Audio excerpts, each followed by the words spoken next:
You bet.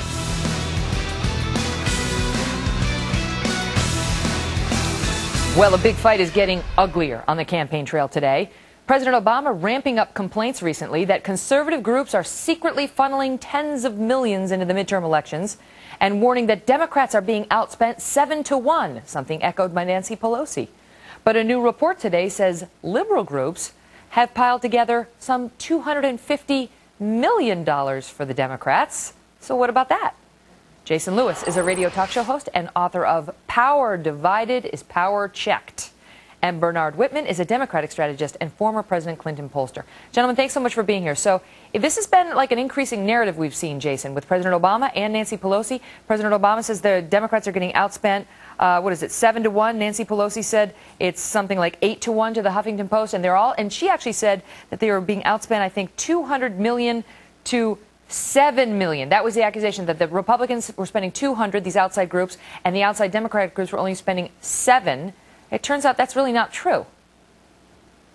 This would make a straw man blush. It wasn't just about a couple of months ago where the AFL-CIO and SEIU, the big government union, announced their campaign pledge of $88 million for this cycle alone. And Nancy Pelosi's running around saying, well, we're only going to spend our group $7 million.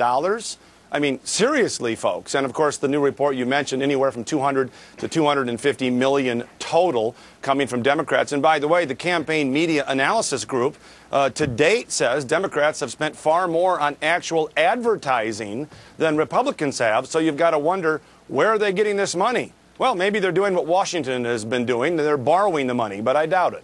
Bernard, what do you make of it? Because it doesn't seem like, if you look at these numbers, it does not seem like Democrats are being outspent 7-1 or 8-1. Yeah, the real issue here, Megan, is the hijacking of democracy by shadowy groups like Karl Rove's American Crossroads, which has already spent tens of millions of dollars. Is they failed to disclose where that money. Than these unions and these liberal groups? Yeah, I'll tell you why. Because they failed to disclose where that money is coming from, and it's coming from oil companies and hedge funds. And the supposedly grassroots Tea Party movement is being surreptitiously bankrolled by the oil billionaire Koch brothers, who lobbied against giving money to BP oil spill victims. I mean, the big story here, I think, is the fact that the right-wing fat cats are abandoning the Republican Party because they don't have any faith in it. They're funding the Tea Party, and those folks, together with the billion-dollar corporations, are going to spend $300 million in this election, which is something that two-thirds of the American public are against. So he's basically saying there's more transparency on the Democratic side than the GOP side, Jason. Well, I mean, the 527 groups coming out of the failed McCain-Feingold did disclose their billions, and that was coming from George Soros, other philanthropists on the left who are hijacking democracy. 501c4 corporations like the League of Women Voters, Bernard, which is a demonstrably left-wing group. They're also a 501c4 corporation, and they lobby and they campaign. So I don't know where you get this sort of monopoly on hijacking democracy when you've got a litany of 527 groups funded by left-wing billionaires. You've got the League of Women Voters doing the same corporate or tax status as some of these Karl Rove groups. Well, let's talk about the unions. Are the unions spending money? You bet they are. It's the only way that hardworking policemen, firemen, janitors, teachers can get their voice heard over the Wall Street special interests. Let me just interrupt, because that's not really the point. I mean, that's fine. It's fine for them to get their voices heard. But the point is that you've got the President of the United States and the Speaker of the House of Representatives out there saying essentially that it's not so, that they're being outspent 7-1 or 8-1, and blaming these nefarious conservative groups for basically trying to buy the election, when the facts are that you've got the unions on record already as saying that they're spending between $200 and $250 million toward the race, which is not a 7-1 ratio. Well, let me explain what's happening here.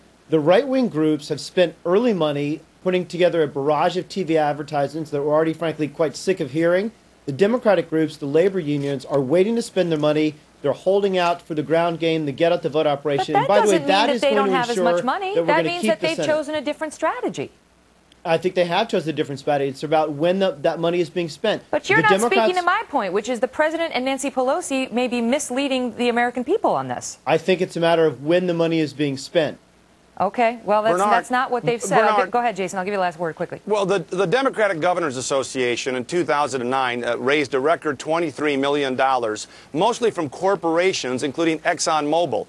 Up until this year, since 1990, in every election cycle, Goldman Sachs has given more money to Democrats than Republicans. So please, let's back off this whole corporate takeover of democracy. You need to look in your own backyard. It's your party that's subsidizing Wall Street, your party that's taking over or bailing out GM. Look, I mean, come on, you're joined at the hip with corporate America. The U.S. America. Chamber of Commerce is soliciting money from Russia and Saudi Arabia to fund a $75 million attack on this administration. That's outrageous. All right, guys, got to leave it at that, although I know you clearly have more to say on both sides. But Bernard and Jason, thanks so much. Thank you, Megan.